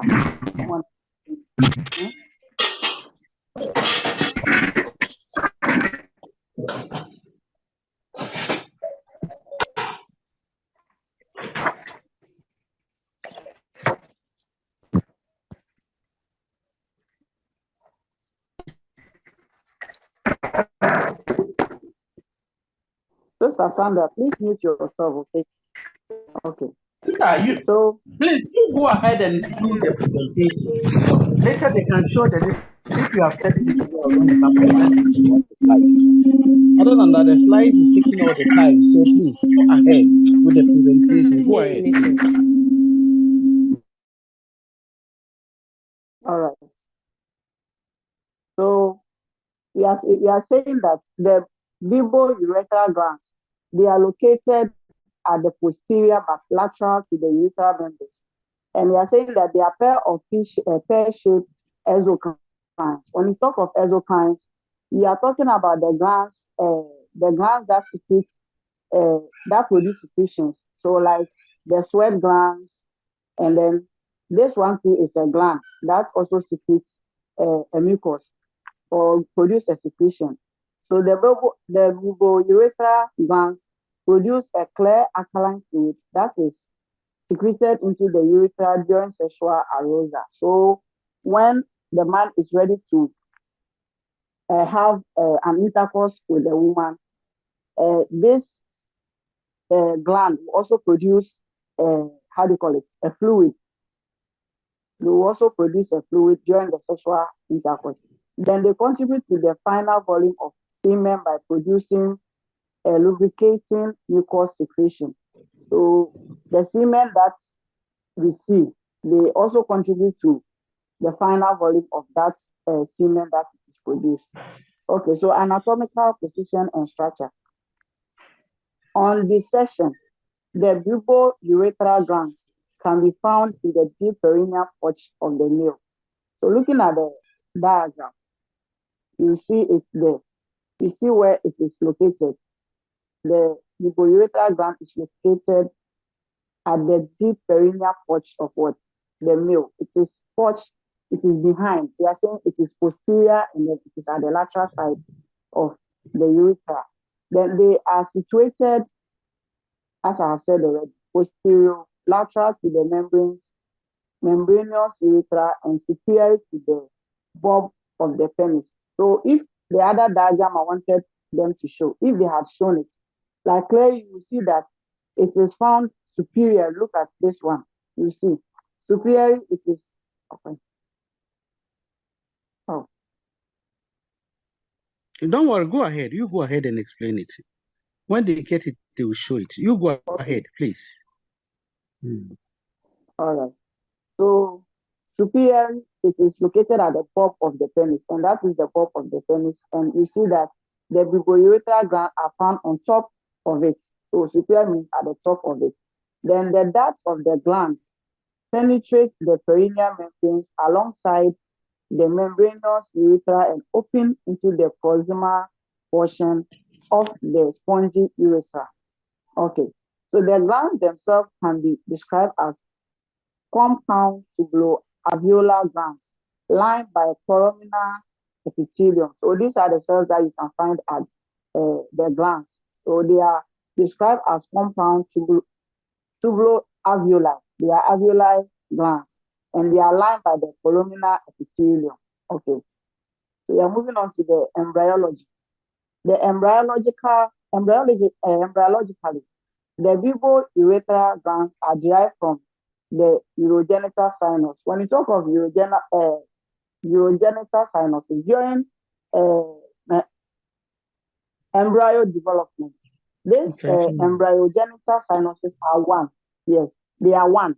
So when the baby is start growing, then they will start divide. Then you will get the urethra orifice for the vagina, that's for the urethra and all that. So it is this, by the help of this urogenital sinus, now when the baby starts to grow or when the baby is growing, the division will take place for all the openings to take their positions. Okay, so we are saying if bulbourethra is a gland, then it's also a tube that is derived from that sinuses. So it is derived from the urogenital sinuses, along with the bladder, the prostate, and then the urethra. Their development is greatly influenced by the dihydrotestosterone. The dihydrotestosterone is also a hormone.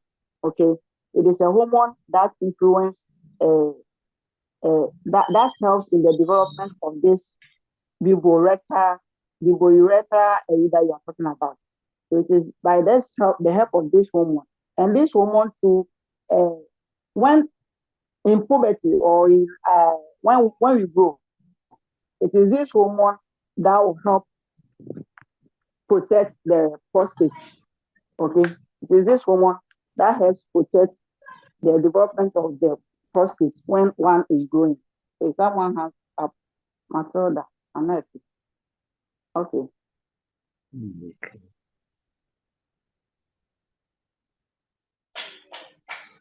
Okay, go ahead. Yes, Sister Matilda, can ask your question. Matilda Anafi, please, you have a question. We have seen your hand up. Can you put your question across? She's not ready. Please continue. Okay. Please continue. She's not ready. Yeah.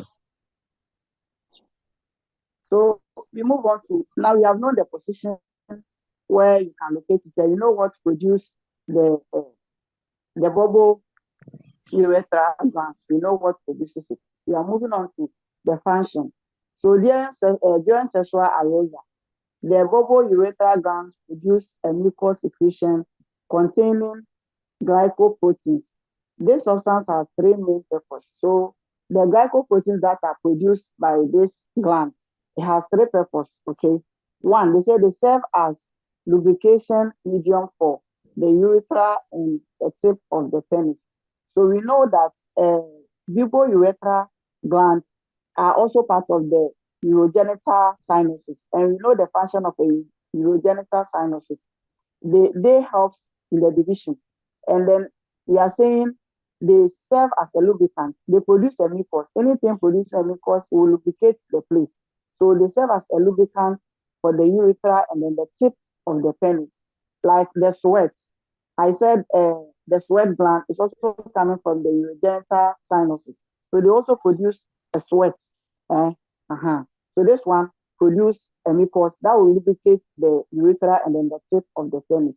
And then the two, the glycoproteins expels any residual of urine, dead cells or mucus through the urethra meatus, preparing a clean and lubricated pathway for ejaculation. So at the same time as we are producing the lubricant or producing the mucus to lubricate the urethra and then the tips, if there is any residue that is remain in the urethra, these glycoproteins or any dead cells, the cell own way, they in a time will die, and then they need to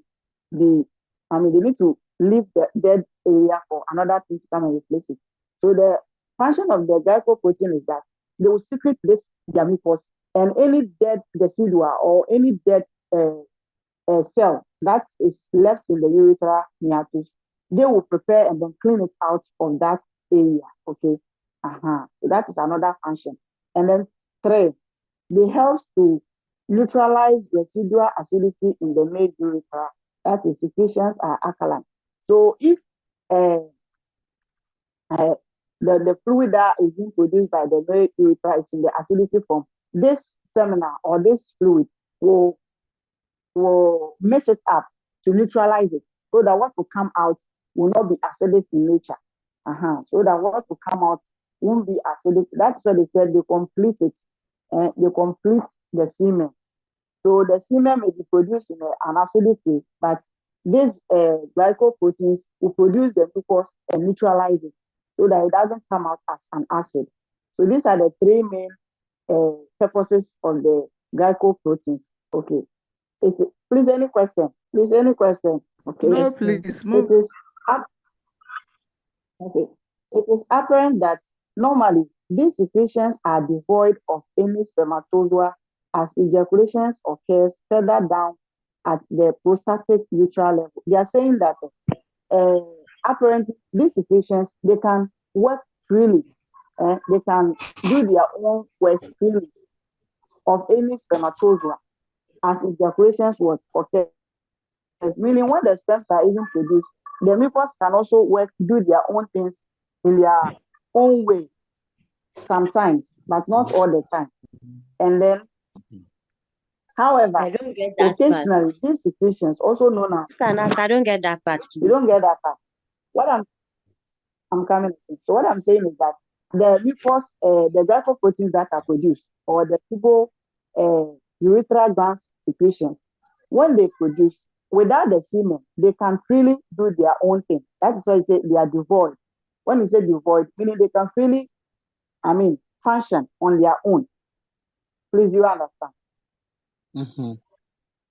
Yes, Whether go there's ahead. a semen or there's no semen, they can function. All right. So, Yes. however, occasionally these secretions, also known as pre-ejaculate, may carry spermatozoa that remain in the urethra after a previous ejaculation.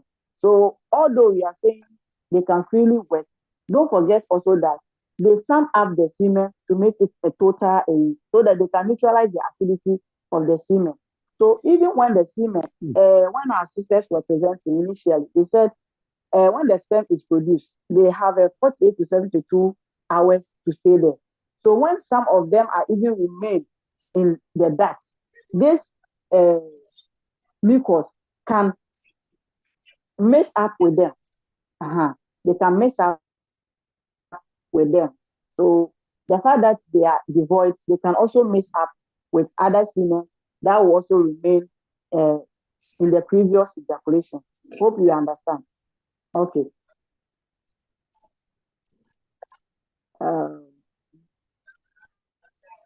And Very good.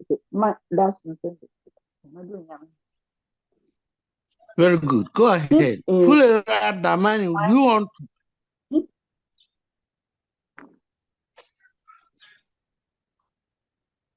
Please go ahead. Any question? Okay. So also keep in mind that spermatozoa in body temperature survive for more than 48 hours. As our sisters always say, they have already mentioned that the sperms, they can stay for more than 48 hours.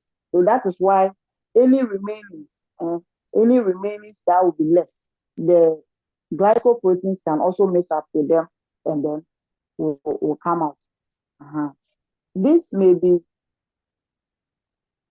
obviated by urination and thus washing out the urethra. So we're saying when this thing happens, when the remainings of these sperms are left, or the remainings of the semen are left after ejaculation, the glycoproteins that are devoid in nature will mix up with them, and they can come out when you are urinating, because the males, they have only one for semen production and at the same time for urination. So the remainings cannot stay in the lumen like that. So the glycoproteins will mix up.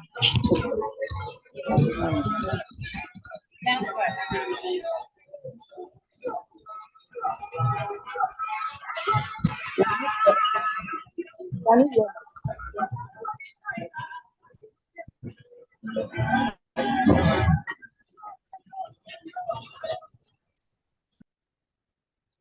Please, the one presenting, what is your name? Please, my name is Anastasia. Wow. Anastasia, you are the one talking. Okay. Okay. Yes, go sir. ahead. Yes, sir. Okay. You are doing well. Good. Okay. Go ahead. Okay. So we are saying that after ejaculation, some semen are left in the duct, but they can't continue to be there. So by the help of the glycoproteins, they are being mixed up, and when the man urinates, they will come out. Okay. Or through washout, when they are doing urethral washout, they can also come out of the system. Okay. However, although they are rare, it may present a cause of what? Unintended pregnancy during unprotected sexual intercourse. So that is why most of the women will come and complain that during the sex, my husband did regular method. So, and during the previous one, he didn't come. How come I'm pregnant? It is because after the secretion, some of them, after the first ejaculation, some of these semen are being kept in the tube. Okay. And when they are kept there, they can still move. Their motility is viable advanced by to the help of become this. pregnant, for the woman to become pregnant. Exactly. It is by the help of these glycoproteins. They will come and mix up with them. Yes. And then they will get the woman pregnant again. So that is what they are saying. So far, that is all about urethra. So you are looking at their lymphatic drainage, like the seminal vesicles. The urethral glands drain into the And that even internal explains, and external. thank you very much, Anastasia.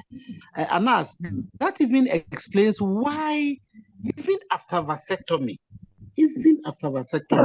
there should be a continuous Why I discharge. baby? But The I know man what so. should. Well, I'm tired. Yeah. It's really what I have to map from. So that even explains Who is that? why even after vasectomy, the man will have to ejaculate at least 20 times before the duct is free of any sperms. That he is sure that he wouldn't be able to impregnate a woman, because once they are there, the lipoproteins will help you to survive until the 20th ejaculation, before they are off completely from the ducts because of the cutting of the vas deferens. So it's very important topic. But people are leaving the page. They have left, and we are now 512. You know time we are going to start the labor. Please hurry up and summarize it before, and then let's use the rest for the labor. Because you ask them to go for break, they will go and they won't come back. They won't come back, and then when labor questions are there and they are not able to answer, then it becomes an issue. People don't see why I should be referred in labor. Had a referral paper in labor. Labor is our field, it's our area. Now you are leaving. We are coming to start labor. I'm coming to talk about postpartum hemorrhage. And if you leave and any question comes and it's part of this very one that we are going to do, you see that you find yourself wanting. You let them leave. I'll continue to teach. Please continue and summarize it. Yes, people's hands are up. Abiba, Amama too. How may I help you? Abiba, Amama too. Any question? Do you have any question to ask? Please continue, Madam Anas. Continue and summarize the whole thing. Okay, so that is the lymphatic drainage. So like seminal vesicles, we are saying that.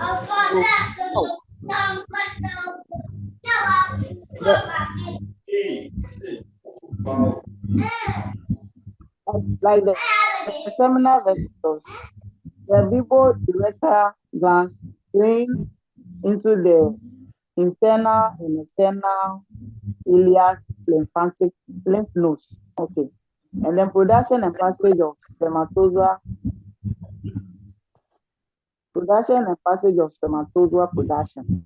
Under production, please bring it down for me.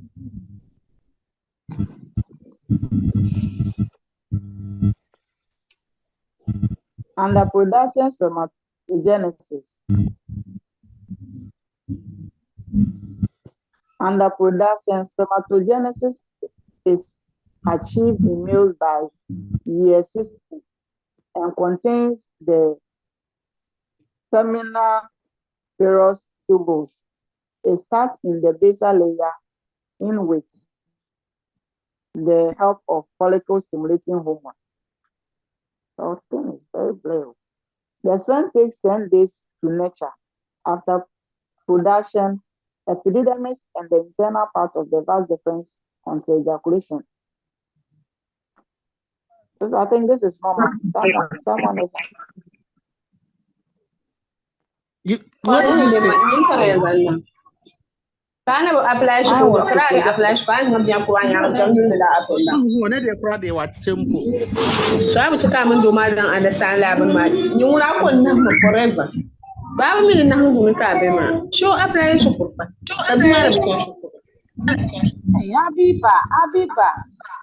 Okay, so as I was saying, I was to present on the urethra, so I think I'm done with mine. Hello, HAJIA. Oh, I've muted myself. What that I'm saying is up. Okay. I didn't know that I've muted myself. So please go ahead. Go ahead and then. So that is all that we have said about the the reproductive system as part of the anatomy and physiology of the reproductive system. It is part. We have finished treating it. If anybody has a question, please, you can put the question across. We have some 15 minutes break. It's even too much. And then we'll come and continue with the labor. Do you want us to continue with the labor straight away? Or let's continue. you have a 15 minutes break. Let's continue. Let's continue. One, let's go for HAJIA, please, let's go for a break. Come again. Please, we What find did you it say? difficult to Let's reduce the network. Let's go Let's for go a for a break. break. You need to break at least. Because the phones are with you. When you come back, you log in with please. Log in with the labor code, labor ID. Okay. Log in with the labor ID. So let's halt this one. Unless somebody have a special question that you need clarity, then I can explain it to you. Other than that, I'm giving you 15 minutes break. When we come, enter with the labor ID and then the password. Please, thank you very much. Thank you, sister. You're welcome. You're welcome. Please, those who did the presentation, don't forget to submit it to me. You have done a very good presentation, and I need to score you. So with a list of the members and their index numbers so that I will know how to score. Please, very important. If you don't bring it, I wouldn't know your index numbers to score you. So take it serious, please. Thank you very much. 15 HAJIA, minutes please, I have break. a We'll come question. back. Yes. Yes. Please, I have a question. You say what? Please, Please, I if you are want to ask leaving, you come a back. question. Come back and then let's treat the PPH. Come back.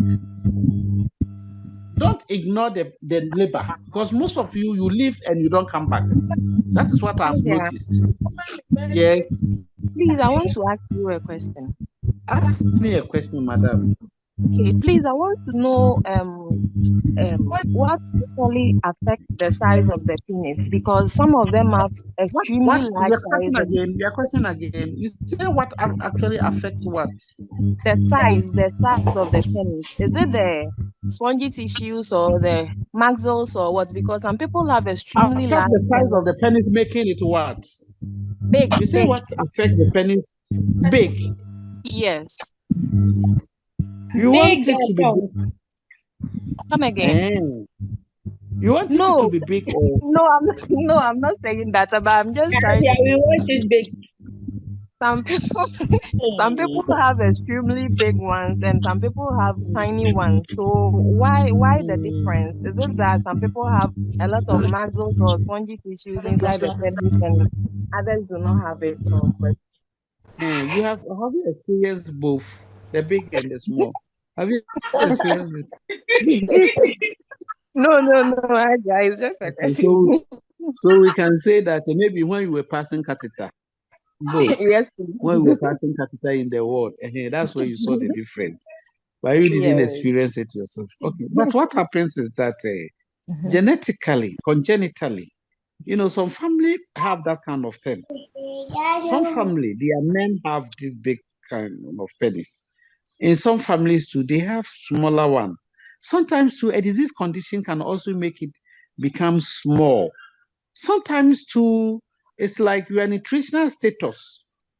The nutritional status of the man can also affect the size of the penis.